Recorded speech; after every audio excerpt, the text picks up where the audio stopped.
ഇന്നത്തെ നമ്മുടെ റെസിപ്പി ഇതുപോലെ ഒരു 2 സവാള വെച്ചിട്ട് നമുക്ക് ചോറിൻ്റെ കൂടെയൊക്കെ സൈഡ് ഡിഷ് ആയിട്ട് കഴിക്കാൻ പറ്റിയിട്ടുള്ള എളുപ്പത്തിൽ ഉണ്ടാക്കാൻ പറ്റിയിട്ടുള്ള സിമ്പിൾ ആയിട്ടുള്ള ഒരു നാടൻ റെസിപ്പിയാണ് കേട്ടോ. അപ്പോൾ ഇത് മാത്രം മതി ചോറുണ്ണാൻ വേണ്ടിയിട്ട്. അപ്പോൾ ഇതിനായിട്ട് ആദ്യം തന്നെ ഒരു മസാല റെഡിയാക്കി എടുക്കണം. അപ്പോൾ ഞാൻ ഇതുപോലെ ഒരു പാൻ അടുപ്പത്ത് വെച്ചിട്ടുണ്ട്. അതിലേക്ക് നമുക്കൊരു 2 ടേബിൾ സ്പൂണ് മല്ലി ചേർത്ത് കൊടുക്കാം. പിന്നെ ഇതിലേക്കൊരു 4 വറ്റൽമുളക് ചേർത്ത് കൊടുക്കുന്നുണ്ട്.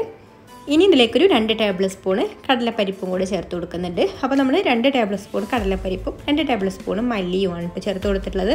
പിന്നെ വറ്റൽമുളക് എരിവിനനുസരിച്ചിട്ട് കൂട്ടിയോ കുറച്ചൊക്കെ എടുക്കാം കേട്ടോ. ഇതിപ്പോൾ ഈ ഒരു അളവിലേക്ക് കറക്റ്റാണ് 4 വറ്റൽമുളക്. ഇനി നമുക്കിതൊന്ന് വറുത്തെടുക്കാം. അപ്പോൾ ആദ്യം തന്നെ ഹൈ ഫ്ലെയിമിൽ ഇട്ട് വെക്കേണ്ട, ഒരു മീഡിയം ഫ്ലെയിമിൽ ഇട്ടിട്ട് ഇതൊന്ന് വറുത്തെടുത്താൽ മതി. അപ്പോൾ ഈ ഒരു കടലപ്പരിപ്പൊക്കെ നല്ലൊരു ബ്രൗൺ കളറായിട്ട് വരണം കേട്ടോ. അതുവരെ നമുക്കിതൊന്ന് വറുത്തെടുക്കണം. അപ്പോൾ കടലപ്പരിപ്പൊക്കെ ഇതാ ഈ ഒരു യെല്ലോ കളറൊക്കെ പോയിട്ട് ഒരു ബ്രൗൺ കളറിലേക്ക് വന്നിട്ടുണ്ട്. ഇത്രയും മതി കേട്ടോ. ഈ ഒരു വറവാണ് വേണ്ടത്. ഇനി നമുക്ക് ഫ്ലെയിം ഓഫ് ആക്കിയിട്ട് ഇതൊന്ന് ചൂടാറാൻ വേണ്ടി മാറ്റി വെക്കാം. എന്നിട്ട് ചൂടാറിയതിന് ശേഷം ഞാനിതാ മിക്സിയുടെ ചെറിയ ജാറിലിട്ട് കൊടുത്തിട്ടുണ്ട്. ഇനി ഇതൊന്ന് പൊടിച്ചെടുക്കണം. ഒരുപാട് ഫൈനായിട്ട് പൊടിച്ചെടുക്കേണ്ട, ചെറിയൊരു തരിയോട് കൂടിയിട്ട് ഇതാ ഈ ഒരു രീതിയിൽ പൊടിച്ചെടുത്താൽ മതി. അപ്പോൾ ഇതാണ് ഈ ഒരു കറിയുടെ മെയിനായിട്ടുള്ള മസാല കേട്ടോ. അപ്പോൾ ഇതവിടെ മാറ്റി വെക്കാം. എന്നിട്ട് ഇതാ ഞാനിതുപോലൊരു കടായി അടുപ്പത്ത് വെച്ചിട്ടുണ്ട്. അതിലേക്കൊരു 2 ടേബിൾ സ്പൂണ് വെളിച്ചെണ്ണ ഒഴിച്ചു കൊടുക്കാം. അപ്പോൾ ഈ ഒരു സൈഡ് ഡിഷിന് വേണ്ടിയിട്ട് നമുക്ക് വെളിച്ചെണ്ണ തന്നെ വേണം കേട്ടോ. നാടൻ റെസിപ്പികളൊക്കെ ചെയ്യുമ്പോൾ എപ്പോഴും വെളിച്ചെണ്ണയാണ് കൂടുതൽ ടേസ്റ്റ് ഉണ്ടാവുക. വെളിച്ചെണ്ണ ഒന്ന് ചൂടായിട്ട് വരുമ്പോൾ നമുക്കിതിലേക്കൊരു 1/4 ടീസ്പൂണ് കടുക് ഇട്ട് കൊടുക്കാം. കടുകൊന്ന് പൊട്ടി വന്നതിന് ശേഷം പിന്നെ ഒരു 1/4 ടീസ്പൂണ് ഉഴുന്ന് പരിപ്പാണ് ഇട്ട് കൊടുക്കുന്നത്. അപ്പോൾ അതും കൂടെ ഒന്ന് മൂത്ത് വരട്ടെ.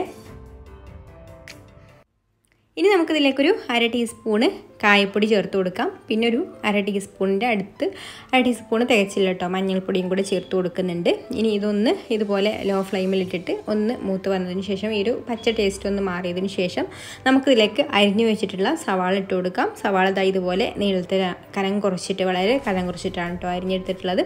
അപ്പോൾ അതും കൂടെ ചേർത്ത് കൊടുത്തിട്ട് ഇതൊന്ന് വഴറ്റിയെടുക്കാം. പെട്ടെന്ന് വഴന്ന് കിട്ടാൻ വേണ്ടിയിട്ട് ഇതിലേക്ക് ഈ സമയത്ത് തന്നെ പാകത്തിനുള്ള ഉപ്പും കൂടെ ചേർത്ത് കൊടുത്തിട്ട് ഇളക്കി കൊടുത്ത് ഇതൊന്ന് വേവിച്ചെടുക്കണം. നല്ല സോഫ്റ്റ് ആയിട്ട് വരണം കേട്ടോ സവാള. അപ്പോൾ നമുക്കിതൊന്ന് ലോ ഫ്ലെയിമിലിട്ടിട്ട് കുറച്ച് സമയം ഒന്ന് അടച്ചു വെച്ചിട്ട് വേവിച്ചെടുക്കാം.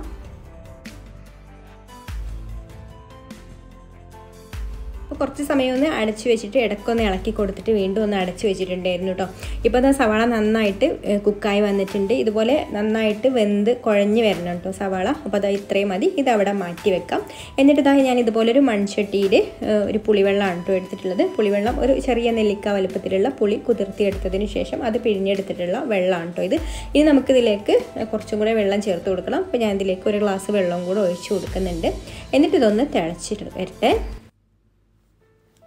അപ്പോൾ ഇതുപോലെ പുളിവെള്ളം നന്നായിട്ട് തിളച്ച് വന്നതിന് ശേഷം നമുക്കിതിലേക്ക് ആദ്യം പൊടിച്ചെടുത്തിട്ടുള്ള ആ ഒരു മസാല ചേർത്ത് കൊടുക്കാം. ആ ഒരു പൊടി മുഴുവനായിട്ട് തന്നെ ഞാനിതിലേക്ക് ചേർത്ത് കൊടുത്തിട്ടുണ്ട് കേട്ടോ.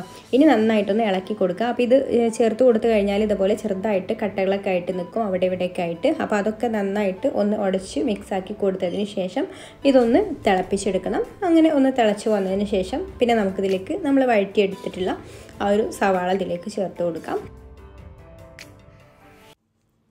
വളരെ കുറഞ്ഞ ചേരുവകൾ വെച്ചിട്ടുള്ള സിമ്പിളായിട്ടുള്ള ഒരു റെസിപ്പിയാണ് കേട്ടോ ഇത്. അപ്പോൾ നിങ്ങൾക്കൊരു റെസിപ്പി ഇഷ്ടമായിട്ടുണ്ടെങ്കിൽ ഒന്ന് ലൈക്ക് ചെയ്യാൻ മറക്കരുത്. ഇഷ്ടപ്പെട്ടിട്ടില്ലെങ്കിൽ ഡിസ്ലൈക്കും ചെയ്യാം.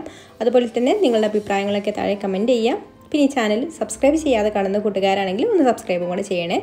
ഇത് സവാള ചേർത്ത് കൊടുത്തതിന് ശേഷം ഇതുപോലെ നന്നായിട്ടൊന്ന് ഇളക്കി കൊടുക്കാം. ഇനി നമുക്കിത് അടച്ചു വെച്ചിട്ട് ഒരു 5 മിനിറ്റ് ലോ ഫ്ലെയിമിൽ വെച്ചിട്ട് ഒന്ന് തിളപ്പിച്ചെടുക്കാം. ഈ ഒരു റെസിപ്പീനെ നമുക്ക് സവാളയ്ക്ക് പകരം വഴുതനങ്ങ വെച്ചിട്ടൊക്കെ ചെയ്യാവുന്നതാണ് കേട്ടോ. വഴുതനങ്ങ വെച്ചിട്ടൊക്കെ ചെയ്യുമ്പോൾ കുറച്ചും കൂടെ ഒരു തിക്കായിട്ട് നിൽക്കും. ഇതിനി തണുത്ത് കഴിഞ്ഞാൽ കുറച്ചും കൂടെ ഒന്ന് തിക്കായിട്ട് വരും. അപ്പോൾ നമ്മൾ പണ്ട് മുതലേ ഉള്ള ഒരു റെസിപ്പിയാണിത്. പണ്ട് കാലങ്ങളിലൊക്കെ ചോറിൻ്റെ കൂടെയൊക്കെ സൈഡ് ഡിഷായിട്ട് ഉണ്ടാക്കിയിട്ടുണ്ടായിരുന്ന ചുടുപുളി എന്ന് പറഞ്ഞിട്ടുള്ള ഒരു റെസിപ്പിയാണ് കേട്ടോ ഇത്. ഇനി ഞാനിതിലേക്കൊരു 1/4 ടീസ്പൂണ് ശർക്കര ഗ്രേറ്റ് ചെയ്തതും കൂടെ ചേർത്ത് കൊടുക്കുന്നുണ്ട്. ഒരു പുളിയും എരിവും ഉപ്പും ഒക്കെ ഒന്ന് ബാലൻസ് ചെയ്യാൻ വേണ്ടിയിട്ട്. കൂടുതൽ വേണ്ട കേട്ടോ, ഇത്രയും തന്നെ മതി. ഇനി നന്നായിട്ടൊന്ന് ഇളക്കി കൊടുക്കാം. അപ്പോൾ ഇത് നന്നായിട്ട് ചൂടാറി കഴിഞ്ഞാൽ ഈ ഒരു കട്ടിയിലാണ് കേട്ടോ ഉള്ളത്. അപ്പോൾ ഇത്രയുള്ള നമ്മുടെ ചുടുപുളി ഇവിടെ റെഡി ആയിട്ടുണ്ട്. അപ്പോൾ ചോറിന് ഇത് മാത്രം മതി ചോറൊക്കെ കഴിക്കാൻ വേണ്ടിയിട്ട്. അപ്പോൾ എല്ലാവർക്കും ഈ ഒരു റെസിപ്പി ഇഷ്ടമായിട്ടുണ്ടാകുമെന്ന് വിചാരിക്കുന്നു. പിന്നെ മറ്റു നല്ല റെസിപ്പിയുമായിട്ട് അടുത്ത വീഡിയോയിൽ കാണാം. താങ്ക്